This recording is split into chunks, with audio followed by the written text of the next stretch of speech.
Hello, it's Dawn Michelle and welcome back to my channel. Today we're going to be talking about the decks that I feel like resonate with Gemini energy.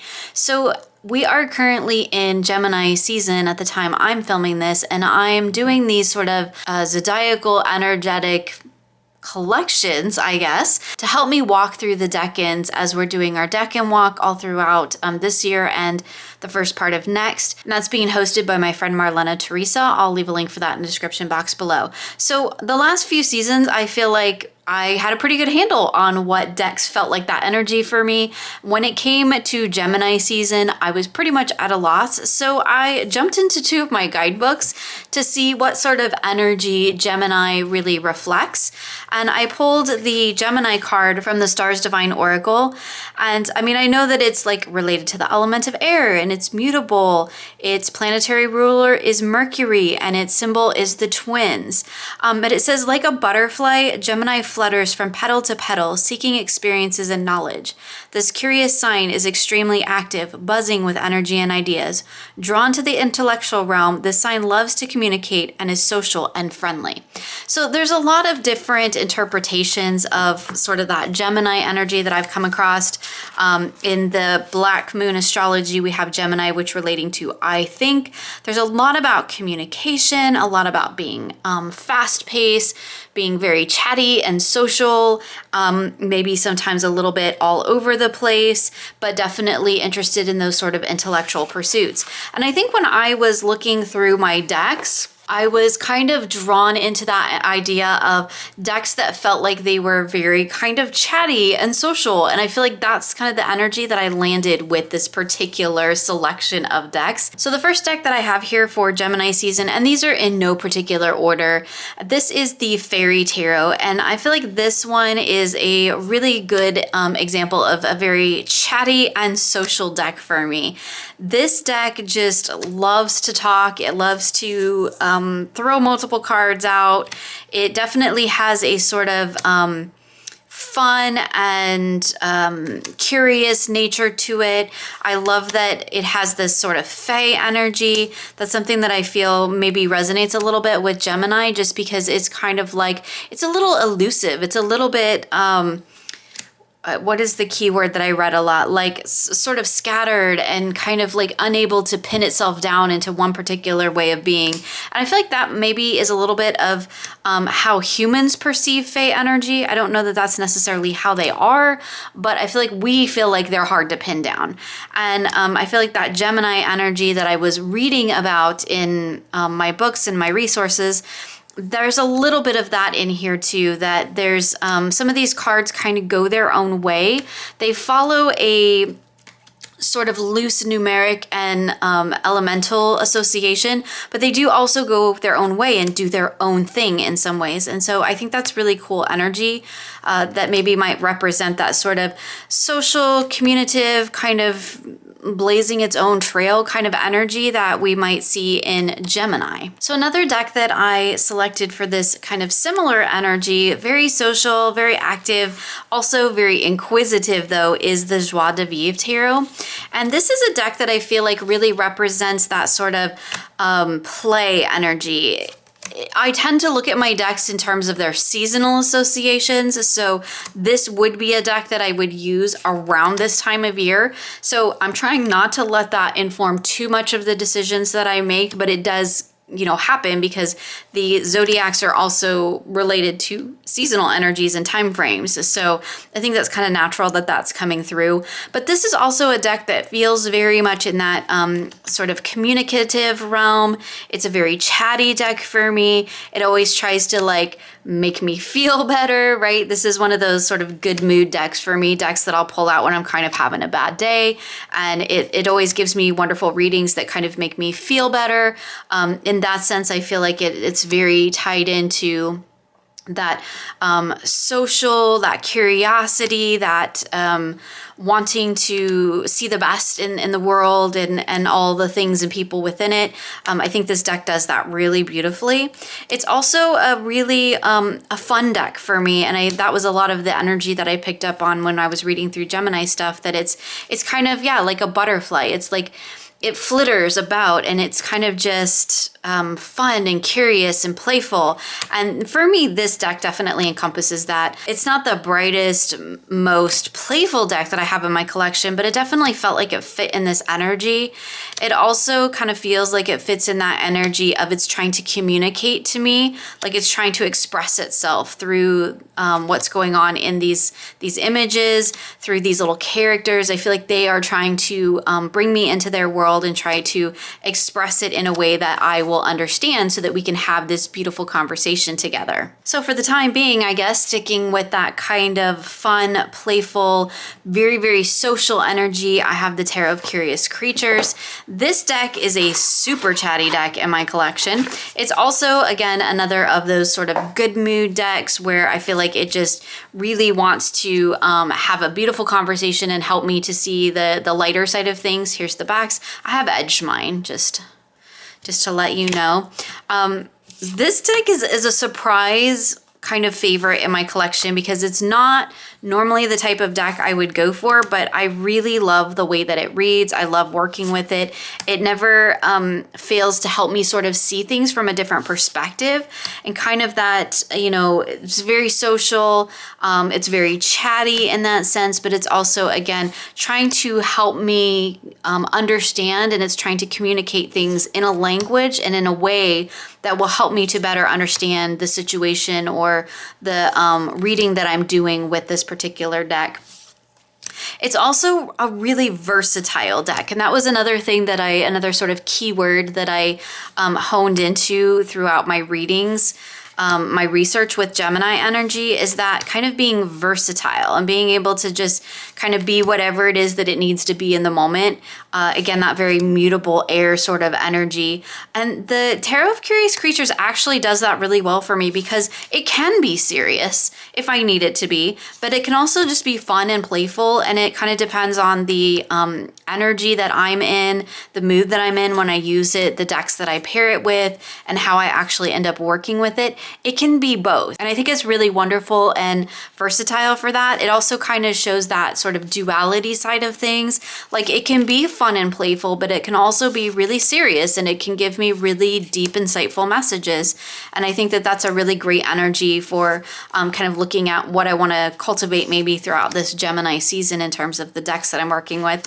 To be honest, this deck is always like, it's on my favorite shelf. So it's always at hand because if I'm in a bad mood, this is one of those decks that I like to pull out because it always just helps me to see things from a little bit lighter perspective. But again, it's also able to do really serious, very practical readings as well. So another deck that I feel really taps into that communication, social, very active kind of energy is the Super Lunaris Tarot. And this is a very new deck in my collection. Here's the beautiful back. So I am not real familiar with how this deck reads because I haven't worked with it much, but it definitely feels very very social, very chatty.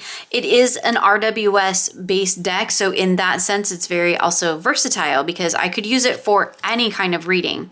But I think it's with how people-y it is.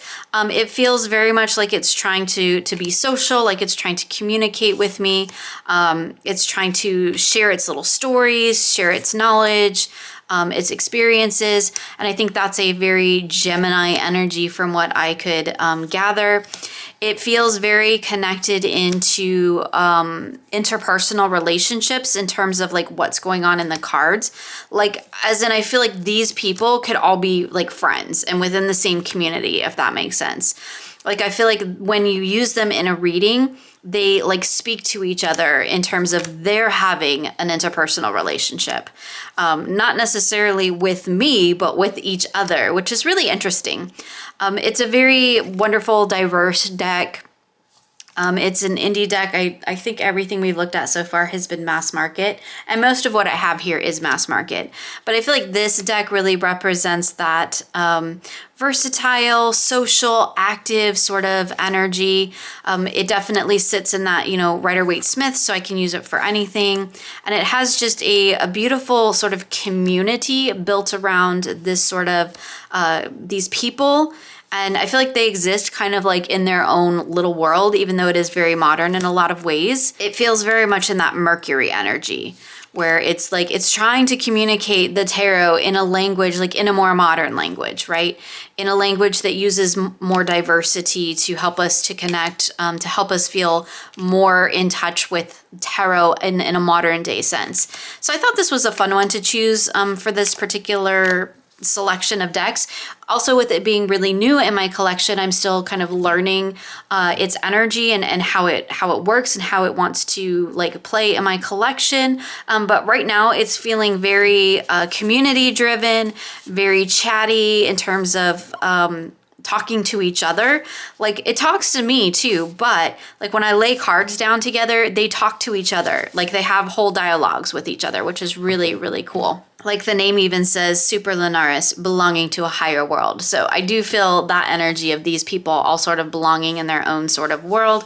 And it's one that it's trying to share with us so that we can learn and grow from our experiences delving into this particular world. So another deck that I chose for this collection, and I'm not really entirely sold on this one, so y'all will have to let me know what you think, but I chose the Morgan Greer Tarot. Something that I also saw within some of the correspondences was the idea of sort of clear communication. Even though Gemini is like that dualistic nature, I did see it related to air and therefore masculine energy. And so I chose this one because it really resonates with a paternal energy for me. But in terms of being like a reader, it's very clear speaking. Again, it's also really versatile because it's a Rider-Waite-Smith. Like I can use it for anything. It doesn't lean into any particular theme or practice or situation. It just kind of is an all-arounder sort of a deck. But also it's one that really does help me to understand experiences. It's like an advice-driven deck in a sense. Like I feel like sitting down with this is like sitting down with a paternal member of my family and getting some, sage advice from them.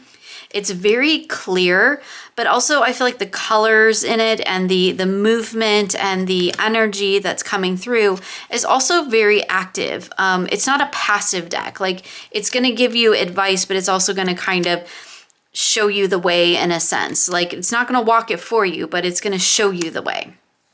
Hopefully that makes some sense. I'm totally personifying my decks. But I just felt like for like a clear reader, something that's very easy to understand, that kind of doesn't really make me work for it. It's kind of like just, in a sense, it's there on the surface, right? Like the knowledge is just right there for me to grab. I don't have to dive deep. I don't have to like dig into the mud, like of, maybe that sort of Taurus energy. It feels like it's very much out in the open and it's just kind of fluid and will adapt and move itself to any sort of situation that I throw at it. And so I feel like it works really well in that sense. But I don't know, I'd be curious to see what you all think if this is a deck you would have chosen for Gemini energy. It may show up again in other videos and other decans, because it is a deck that is so dang versatile for me that I could probably, I could have made a case for it for Taurus as well. So kind of looping back around to that very social kind of energy, I have the Housewives Tarot. And this is like one of my favorite decks because it's a very, very chatty reader. But the thing that I think this deck does really well, similar to the Tarot of Curious Creatures, is that it kind of exists in two different spaces for me. So it kind of has that dualistic energy. It is a fun deck. It is a chatty deck that will entertain and amuse me to no end. However, it's also a deck that is capable of very serious, very deep readings. And even though it's sort of play on the surface, there's a lot going on beneath that I can get some really deep and insightful readings from my work with this deck. So I feel like it's like both sides of the coin there. It's fun and it's chatty and it's expressive and it's just there to have a good time. But on the other hand, there's also a lot of depth in this deck. It has a lot to say. It has a lot of knowledge to share. And I think that that is where that sort of dualistic energy comes in through this particular deck. But it is very social and chatty and sort of community driven, right? I feel like these are all people that kind of exist in their own little world, and they invite us in where they will share their stories with us and tell us their little tales, and also like give us a laugh, but also give us some great advice. And so I thought this was a good one to choose. Again, I could have slotted this into Taurus as well, because it also feels very practical and grounded. And in a weird way, super realistic, because I feel like I can see that energy, the energy reflected in all these cards in everyday life. But on the whole, it's a very versatile, very social kind of a deck that just likes to tell me like it is. It'll tell me a joke and then serve me up some hard truth. That's kind of how this deck operates for me. So tapping sort of into that same energy, we have the Goblins and Gardens Tarot. This is another indie deck. And this is a deck that I feel like, in a sense, how do I describe this deck? Here is the backs. It is shiny gold gilded. It has amazing cardstock to shuffle. This deck, again, feels very much in that dualistic nature, as in, like, there's a lot of crazy stuff going on and it's kind of funny and it's got a really quirky sense of humor, but there's also a lot of depth here, and you can get some really interesting readings when you dive into the collage and the imagery within this deck. But the thing this deck also does is, I feel like the little characters, which are illustrations from the D&D world, D&D books, it's like these little illustrations, these D&D characters are coming out into our world to try and share their experiences, to try to make a connection and have a communication with us.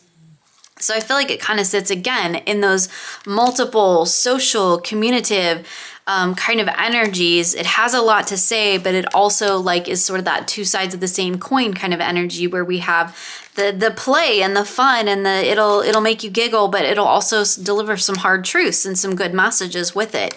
It's not all fun. There's weight beneath it, and I feel like that's a really important energy that I keep seeing coming through a lot of the decks that I chose. The other thing that this deck kind of represents, which is just a very me thing, is that it is D&D combined with tarot. So for me personally, it feels like it's bridging those two worlds together for me. It's like that two sides of those coins, like the nerd life and the tarot life, and they're just coming together in this deck, which is kind of amazing. There are some cards that are a little bit of a miss for me, but overall, I think it's such a fun deck. And it really has a wonderful capacity to speak to me in a language that I understand, and to communicate its wisdom and to share its knowledge with me. But I love this Hanged Man. It's amazing. And it does so with a sense of humor, but there is a lot of depth within the wisdom that it's sharing. And I think it's so cool, and I do really appreciate it for that. It's such an interesting sort of unique kind of deck. I have a lot of collage decks, but this is the only one that I have that has a D&D sort of monsters and goblins and, things of that nature in it, which is just awesome. So the next deck that I have is the Gold Lyre Tarot, and I feel like this whole video is kind of an exercise in Gemini energy, because I am a little bit all over the place and I have no rhyme or reason to what I'm doing, but I am trying to communicate and share with you the experience of all of these decks. So anyway, here's the backs of the Gold Lyre. This deck is interesting. It says it's a divine feminine deck, and it definitely expresses gender fluidity in the language, the marketing language of the box and stuff. I would not say it's a gender fluid deck. I have other decks that are much more gender fluid than this one is. And it definitely feels like it sits in that feminine space. But what I like about this deck, and I'm going to try to say this in a way that doesn't make it sound terrible, but it is very surface level, meaning that it is what it is in the moment. If I pull one of these cards, there's not a lot of like emotional underpinning underneath this. This just is the 10 of Wands. We get a little bit of that sense of, trudging forward, that burden, but there's not there's not a lot of additional layer in that. So in that way, I feel like this deck is just like a really clear speaker. It also kind of is a little bit all over the place. Like it's really cohesive in terms of it's really, you know, minimalistic collage. But in terms of what's going on the cards themselves, I'm not sure that there's always rhyme or reason to it. Sometimes I feel like things are just there because like they look pretty. There's things about this deck that drive me up the wall with this Three of Pentacles. Here's the dude's arm, here it is again, and here it is again. So it's like things like that where it feels a little bit like the creation of this deck or this art or whatever how it was put together was maybe a little bit rushed and hurried, because there are some things, a few little things like that, not trying to knock the deck, but there are a few little things like that I'm like, oh, you kind of forgot to check things over before you sent this out to print, right? And that to me feels like that kind of hurried, I'm kind of just bouncing, trying to get to the next thing, the next thing, the next thing. And I don't, like I said, when I pulled this deck out, I don't mean that in a bad way. It's not necessarily a bad thing. It just has a very certain sort of energy and vibe for me in that sense. But it's a very solid reader, and it's kind of like what you get is what you get. There's not a lot of additional like emotional underpinning in this deck. It feels very much like it's almost in that sort of hurried kind of, sometimes the collage is like chaotic in the center point, and then it like radiates out to this sort of minimalistic background, which again is a really interesting kind of dualistic thing. Like a lot of times there's just a lot of things in here, and sometimes they feel completely random and just like plonked in there for aesthetics sense. I'm not sure that's really a Gemini energy, other than like it feels like it's kind of all over the place, meaning that it doesn't always feel like it has a certain, like things are there for a reason. It's just kind of like, ooh, I wanted to put this in, so I'm going to put this in, and I want to put this in, so I'm going to put this in, right? Feels kind of hurried in that sense, but it's also just like a really straight to the point, clear kind of a reader. So I've spent way too much time trying to explain my impression of this deck in a way that doesn't make it sound completely crappy. I still own it, so clearly it's not like a deck that I'm you know, wanting to get rid of or anything. I think overall it is a really beautiful collage deck. It's very modern, it's very minimalistic. It's got an incredible color palette. From like a design standpoint, it's beautiful with those few exceptions where, you know, there's some, you know, quality control things that happened, but it's also a very affordable mass market deck. So anyway, that's another deck that I chose for Gemini season. So the last deck that I have to share with you is the Alchemical Tarot, and this is the renewed 4th edition. And the reason I threw this one in, or not threw, right? The reason I added this particular deck, here's the backs, which are awesome, is because this deck for me kind of feels like it sits in that knowledge seeking space of Gemini. I feel like I pulled in a lot of like social and curious and fun and you know, very people-y driven sort of energies. But to me, this one kind of represents that love of learning, because I feel like you could never stop learning with this deck.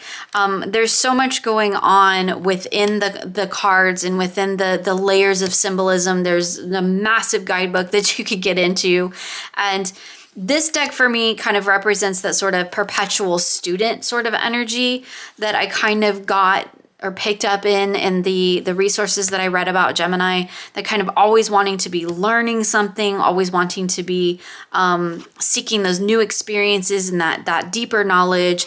But it also kind of, you know, has an interesting sort of Mercury kind of energy, I guess. And here's me trying to like use astrological associations to explain things when I have very little knowledge of that. Really probably shouldn't do that. Anyway, it feels like it's really trying to communicate and share its knowledge with me on a deep, deep level. But I also feel like this is a deck that I could be a perpetual student of, that I could spend the rest of my life working with and trying to learn from. And like I would never I would never run out of things to study, to learn, to explore within this deck. So I think for that, in that way, like it makes a really cool deck for kind of wrapping up this sort of intellectual, very knowledge-seeking side of Gemini. So there you have it, another round of decks that feel like a zodiacal season to me, I think, because I am still working my way through the Decan Walk, still learning about these energies, and it's really been interesting to look at my decks through this particular lens. I don't tend to view my decks this way. I tend to view them very much in their sort of seasonal energies if I view them through an overarching lens like that. But it's been really fun to explore that idea, my decks through that idea, as we've been walking along the Decan Walk this year. So as always, you'll find links for everything I've shown here in the description box below. Thank you so much for hanging out with me today, and I look forward to sharing with you again soon.